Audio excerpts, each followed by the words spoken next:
The vision that Perpetua saw was of a ladder leading to the heavens that her and her fellow Christians would ascend to the heavens with.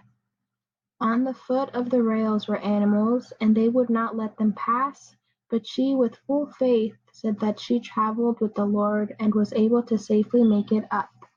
This vision was later analyzed in her diary to mean that their death by the Romans was a final effort of the devil to shy them away from their faith, and that if they remained strong, they would ascend to his glory. This is important because community was a big deal for the early Christians, and the hesitation from Felicitas was the desire to make the journey with the other Christians. She was pregnant at the time, and it was law for the Romans to not put to death anyone who was with child, and so her concern was that she would not join the others on that day. But she gave birth 2 days prior to their death penalty, and were all able to make the journey together.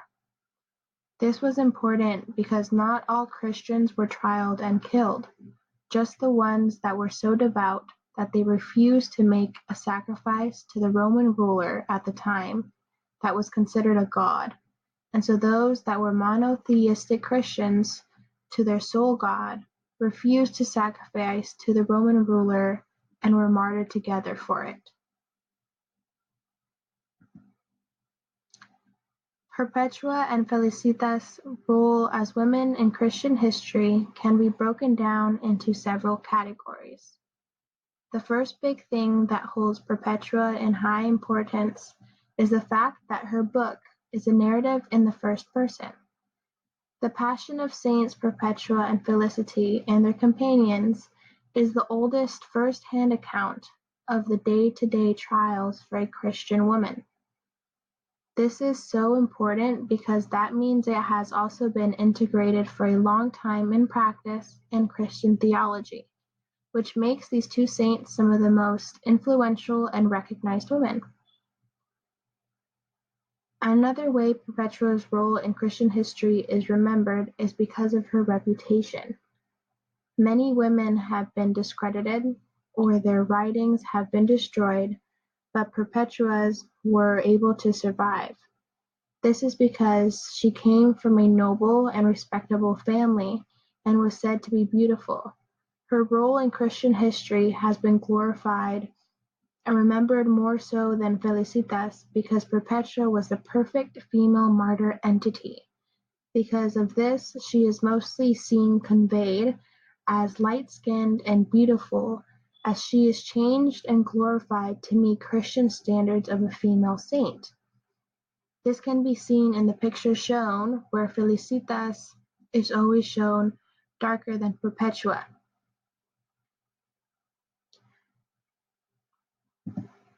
Another big way Perpetua plays a role in Christian history, especially for women, is with family dynamics. Perpetua became Christian like her mother, despite her father's demise. He begged her to just pay the sacrifice to the Roman ruler, but she refused to turn her back on her newfound faith.